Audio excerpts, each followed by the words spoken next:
Secunderabad parade ground లో 3 రోజుల పాటు జరగనున్న అంతర్జాతీయ కైట్ ఫెస్టివల్ ను మంత్రి జూపల్లి కృష్ణారావు ఘనంగా ప్రారంభించారు. ఈ కార్యక్రమంలో మంత్రి పొన్నం ప్రభాకర్ కూడా పాల్గొన్నారు. ప్రారంభోత్సవంలో భాగంగా షార్క్ ఆకారంలోని భారీ గాలిపటాన్ని ఆకాశంలోకి ఎగురవేసి ఉత్సవాలకు శ్రీకారం చుట్టారు. ఈ కైట్ ఫెస్టివల్ కు దేశ విదేశాల నుంచి గాలిపటాల కళాకారులు హాజరయ్యారు. విభిన్న ఆకారాలు, రంగులతో కూడిన గాలిపటాలు సందర్శకులను ఆకట్టుకుంటున్నాయి. కుటుంబాలతో పాటు పిల్లలు పెద్ద సంఖ్యలో హాజరై ఉత్సాహంగా వేడుకలు వీక్షించారు. నగరవాసులకు వినోదంతో పాటు సంస్కృతిని పరిచయం చేయడమే ఈ ఫెస్టివల్ లక్ష్యమని నిర్వాహకులు తెలిపారు. భద్రతా ఏర్పాట్లు కట్టుదిట్టంగా చేపట్టామని అధికారులు వెల్లడించారు. ఈ 3 రోజుల వేడుకలు హైదరాబాద్ కు ప్రత్యేక ఆకర్షణగా నిలవనున్నాయి. హైదరాబాద్ కూకట్పల్లి రాజీవ్ గాంధీ నగర్ లో తీవ్ర ఉద్రిక్తతకు దారితీసిన ఘటన చోటు చేసుకుంది. ఓ మొబైల్ షాప్ లో అక్రమంగా గ్యాస్ సిలిండర్లను రీఫిల్లింగ్ చేస్తుండగా ఒక్కసారిగా పేలుడు సంభవించింది. ఈ పేలుడుతో గ్యాస్ సిలిండర్లు బాంబుల్లా పేలి చుట్టుపక్కల ప్రాంతాల్లో భయాందోళన నెలకొన్నాయి. అదృష్టవశాత్తు ప్రాణనష్టం జరగకపోయినా షాప్ పూర్తిగా ధ్వంసమై భారీ ఆస్తి నష్టం వాటిల్లింది. సమాచారం అందుకున్న వెంటనే పోలీసులు, ఫైర్ సిబ్బంది సంఘటనా స్థలానికి చేరుకుని పరిస్థితిని అదుపులోకి తీసుకొచ్చారు. అక్రమ రీఫిల్లింగ్ కారణంగానే ప్రమాదం జరిగిందని పోలీసులు అనుమానిస్తున్నారు. ఈ ఘటనపై కేసు నమోదు చేసి దర్యాప్తు ప్రారంభించారు. నగరంలో ఇలాంటి అక్రమ కార్యకలాపాలపై కఠిన చర్యలు తీసుకుంటామని పోలీసులు హెచ్చరించారు. కాంగ్రెస్ పార్టీ దేవుడి పేరుతో ఓట్లు అడిగే సంస్కృతి లేదన్న టీపీసీసీ అధ్యక్షుడు మహేష్ కుమార్ గౌడ్ వ్యాఖ్యలపై కేంద్ర మంత్రి బండి సంజయ్ తీవ్రంగా స్పందించారు. కరీంనగర్ లో మీడియాతో మాట్లాడిన ఆయన బీజేపీ చరిత్ర తెలియకుండా కాంగ్రెస్ నేతలు మాట్లాడుతున్నారని మండిపడ్డారు. దేశభక్తి, సంస్కృతి, సాంప్రదాయాలను గౌరవించే పార్టీ బీజేపీ అని ఆయన స్పష్టం చేశారు. ప్రజల విశ్వాసాలను గౌరవించడం తప్పు కాదని, కానీ కాంగ్రెస్ కావాలని తప్పుడు వ్యాఖ్యలు చేస్తోందని ఆరోపించారు. గతంలో కాంగ్రెస్ పాలనలోనే మతాల మధ్య చిచ్చుపెట్టిన చరిత్ర ఉందని గుర్తు చేశారు. ప్రజలు అన్ని విషయాలను గమనిస్తున్నారని, రానున్న ఎన్నికల్లో తగిన బుద్ధి చెప్తారని బండి సంజయ్ హెచ్చరించారు. రాజకీయ ప్రయోజనాల కోసం వ్యాఖ్యలు చేయడం మానుకోవాలని కాంగ్రెస్ నేతలకు సూచించారు. మేడారం మహాజాతర సందర్భంగా భక్తులకు ఎలాంటి ఇబ్బందులు కలగకుండా తెలంగాణ ఆర్టీసీ భారీ ఏర్పాట్లు చేసింది. ఈ జాతరకు మొత్తం 3495 ప్రత్యేక బస్సులు నడపనున్నట్లు అధికారులు ప్రకటించారు.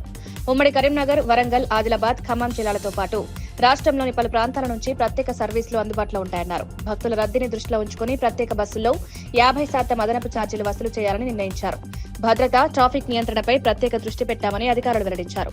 జాతర సమయంలో రాత్రిపూట కూడా బస్సులు నడిపేందుకు ప్రణాళికలు సిద్ధం చేశారు. భక్తులు ముందుగానే ప్రయాణ ఏర్పాట్లు చేసుకోవాలని సూచించారు. మేడారం జాతర నిర్వహణకు ఆర్టీసీ పూర్తి సహకారం అందిస్తుందని స్పష్టం చేసింది. రాబోయే పురపాలక ఎన్నికల్లో కాంగ్రెస్ పార్టీ ఘన విజయం సాధిస్తుందని రెవెన్యూ శాఖ మంత్రి పొంగులేటి శ్రీనివాసరెడ్డి ధీమా వ్యక్తం చేశారు. జిల్లాల పునర్వ్యవస్థీకరణపై కమిటీ ఏర్పాటు అనగానే బీఆర్ఎస్ నేతల్లో ఎందుకు గుబులు మొదలైందో చెప్పాలని ప్రశ్నించారు. ప్రజాప్రభుత్వం చేపడుతున్న అభివృద్ధి కార్యక్రమాలే కాంగ్రెస్ కు బలమన్నారు. గ్రామీణ ప్రాంతాలతో పాటు పట్టణాల్లోనూ ప్రజలు ప్రభుత్వ పనితీరుపై సంతృప్తిగా ఉన్నారని తెలిపారు. గత పాలనలో నిర్లక్ష్యం చేసిన అంశాలను ఇప్పుడు సరిదిద్దుతున్నామన్నారు. ప్రజల సమస్యలను పరిష్కరించడమే ప్రభుత్వ లక్ష్యమని స్పష్టం చేశారు. పురపాలిక ఎన్నికల్లో ప్రజలు అభివృద్ధిని దృష్టిలో ఉంచుకుని తీర్పిస్తారని మంత్రి అభిప్రాయపడ్డారు. జమ్మూ కాశ్మీర్లో పాకిస్తాన్ మరోసారి దుస్సాహసానికి పాల్పడింది. రాజౌరి జిల్లాలో నియంత్రణ రేఖను దాటి భారత భూభాగంలోకి అక్రమంగా చొరబడిన అనుమానిత పాకిస్తాన్ డ్రోన్లను భారత సైన్యం గుర్తించింది. వెంటనే అప్రమత్తమైన సైనికులు కాల్పులు జరిపారు. కొన్ని డ్రోన్లు కాల్పుల తర్వాత పాక్ ఆక్రమిత కశ్మీర్ వైపు తిరిగి వెళ్లినట్లు సైన్యం వెల్లడించింది. ఈ ఘటనతో సరిహద్దు ప్రాంతాల్లో భద్రత మరింత కట్టుదిట్టం చేశారు. డ్రోన్ల ద్వారా గూఢచర్యం లేదా ఆయుధాల సరఫరా జరిగే అవకాశాన్ని అధికారులు పరిశీలిస్తున్నారు. సరిహద్దు భద్రతపై రాజీ పడబోమని భారత సైన్యం స్పష్టం చేసింది. ఎలాంటి దుస్సాహసాలకు పాల్పడినా గట్టి సమాధానమిస్తామని హెచ్చరించింది.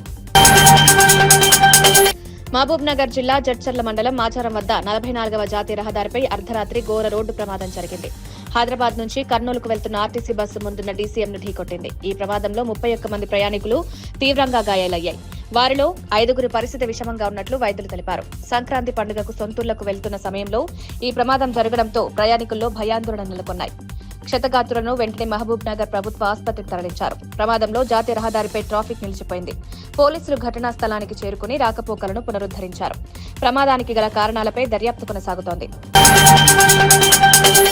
దేశవ్యాప్తంగా రైలు ప్రయాణికులకు శుభవార్త. త్వరలో మరో 9 అమృత్ భారత్ ఎక్స్ప్రెస్ రైళ్లు పట్టాలెక్కనున్నాయి.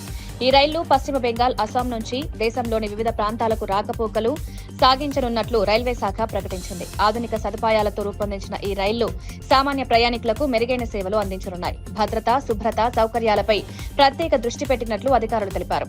దీర్ఘదూర ప్రయాణాలు మరింత సౌకర్యవంతంగా మారనున్నాయి. రైల్వే మౌలిక సదుపాయాల అభివృద్ధిలో ఇది కీలక అడుగుగా భావిస్తున్నారు.